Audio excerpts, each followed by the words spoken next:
Good afternoon. I'm Kelly Moore, the Director of Public Information for Horry County Government. Today we are holding a virtual briefing to update our community on continuing Horry County Government operations in response to the impacts of the novel coronavirus, COVID-19, within our community.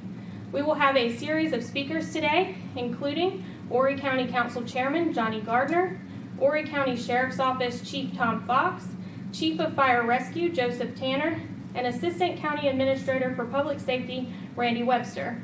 I want to thank our interpreter Leslie Klepek for being with us today. We do ask that anyone who plans to broadcast this footage, please keep her in the frame. Just like a typical press briefing, we will take questions at the end for members of the media. We will take a short break during this briefing to allow time for our media partners to ask questions. Media members are reminded to text your questions to Michaela Moskov in the Public Information Office. At this point, I will turn it over to Horry County Council Chairman Johnny Gardner. Thank you, Kelly. Appreciate it. Thank you, ma'am, for being here. Thank everybody for tuning in to our COVID-19 pandemic update. I just wanted to make a few remarks, a few comments before I turn it over to the chief so we can get an update on what's been happening in the last week. As you can tell, we moved our weekly briefing from Tuesday to Wednesday because we anticipated that the governor would give us some news yesterday, and in fact that came true. As most of you know, now the beach accesses are now open.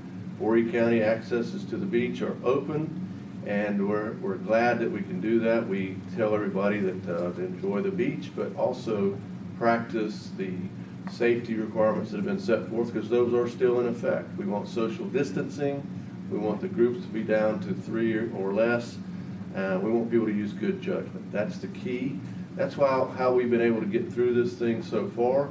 And just because we have the boat ramps open now and the beaches open now and some additional stores open now doesn't mean that we need to stop using good judgment. We need to keep using good judgment and move forward.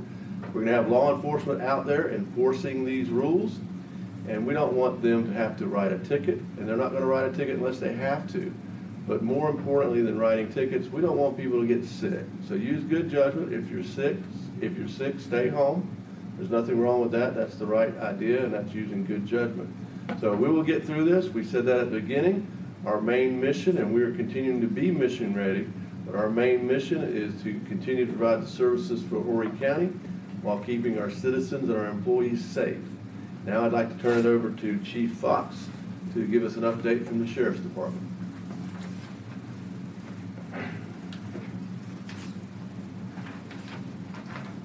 Thank you. Just an update on something the Sheriff gave information on last week in regards to our remote guilty plea process that we were conducting Monday, Tuesday, and Wednesday last week for General Sessions Court. It was a successful week for us. We had signed up a total of 112 inmates for guilty pleas, and by the end of Wednesday, we disposed of 104 cases. 79 were time served, 13 were granted probation, 3 were transferred over to the drug court, and then 1 inmate had a sentence of 90 days, and 8 were sent to the Department of Corrections. It could not have been possible without the cooperation of the Solicitor's Office, Judge Stephen Johns, Public Defender's Office, the Clerk of Court, and Probation and Parole. This was the first time that we've done these remote guilty pleas in such volume, and it was a huge success. We also, in the last 2 weeks, has partnered with the U.S. Marshal Service, and we have remote video court conferencing with the U.S. courts, so we don't have to transport the inmates to Florence, the federal prisoners that we have. So, other than that, we still have heightened screening process at the detention center. All inmates are screened, temperatures taken of all employees or anybody entering our facilities. And I can say at this point, the employee that was tested positive has gone through his quarantine period, and also the inmates that were associated with that contact have been taken out of quarantine. We currently have no inmates in quarantine. Just want to echo what the chairman said. Good common sense. This isn't over. Everybody has a little anxiety when they're locked down for a while. Just use good judgment. If you don't feel comfortable going out, don't go out. Use your judgment. Thank you.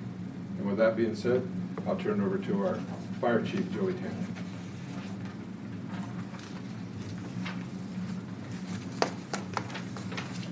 Thank you, Chief. Good afternoon. Horry County Fire Rescue continues to respond and operate normally as we have through this entire incident. Our call volume has relatively increased a small amount, but it has nothing to do with this response to the COVID-19. Those still stay the same at 20 to 30 calls a day. Remember, those are calls to respond to people who may have some symptoms, but are not necessarily positive. And we keep looking at those things as we continue. Our employees continue to do their things every day, wearing their protective equipment everywhere they go. And we appreciate all the hard work they're doing every day in a lot of circumstances they go to respond. The Forestry Commission and Horry County both lifted the burn bans yesterday. Please, though, just because we lifted the burn ban doesn't mean you still don't need to be cautious. Please follow the guidelines of Horry County ordinances and also those set aside by DHEC and South Carolina Forestry. But thank you. As everybody said before, together we'll all get through this. So at this moment, we'll take a 2-minute break for you to submit your questions.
Hi, everybody. So just a little bit of an update on where we are as far as law enforcement is concerned. With the beach access is open, we do have patrol on the beach working with everybody, and just once again reminding folks of social distancing.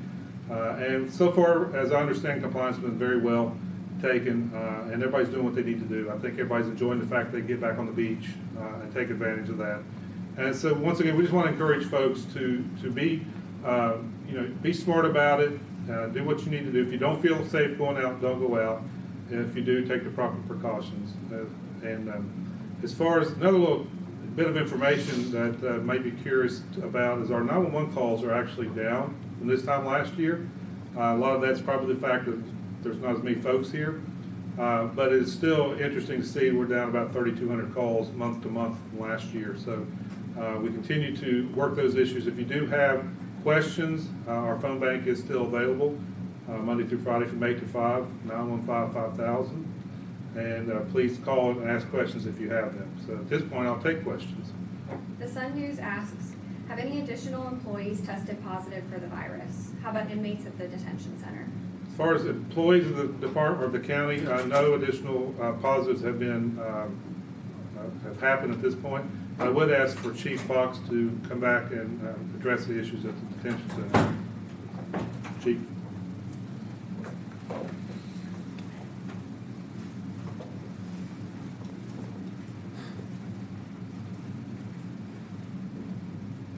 No inmates have tested positive thus far, and just to give that as, let me lay out exactly what we're doing as far as inmate safety.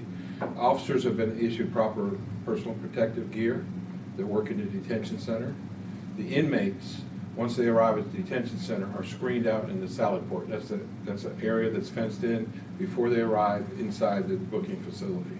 Their temperature's taken. They're asked the questions, considering COVID questions, 5 different questions. If at that time, if they have a fever, they're moved to a special area in booking until we can do an appropriate medical assessment. If they answer a yes to any of the questions, the same thing. They're segregated to a special area beside booking, and are held there until a medical professional can assess it. And we coordinate with DHEC on all those people that either have a fever or answer a yes question. Each person then goes to a bond hearing. If they don't get out of jail, they go to a segregation unit, and we have them put in there by quarters. If we keep them in there for 2 weeks, so we'll have a cell where people will have 1 to 3 days of incarceration, and then on the 4th day, they go into another 4-man cell, and it flip-flops. We keep on rotating. So what we're treating the intake is, we have it in one area, in one housing unit, and they work their way to different cells on the length of stay that they've been there. Once they meet the 2-week period, then they go into the general population. The jail itself, we can treat it as communities. Each housing unit is a separate community.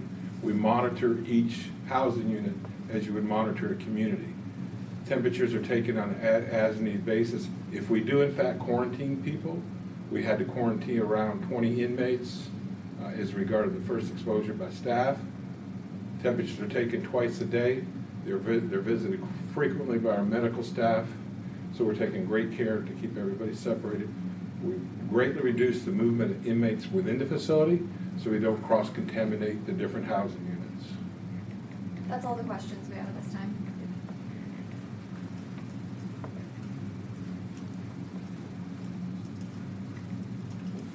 The media is requested to know how many citations have been issued related to enforcement on the beaches. Okay, with that, I'll ask Chief Hill to respond to that question. Thank you. Good afternoon. My name is Joe Hill, Chief of Police for Horry County Police. As of yesterday, 20 citations or 20 contacts were made in relation to social distancing. That's all the questions we have this time. Okay, well, thank you very much, and we appreciate you tuning in. And if you have any questions, once again, our phone bank is available to you, 915-5000, and it's Monday through Friday from 8 to 5. Thank you.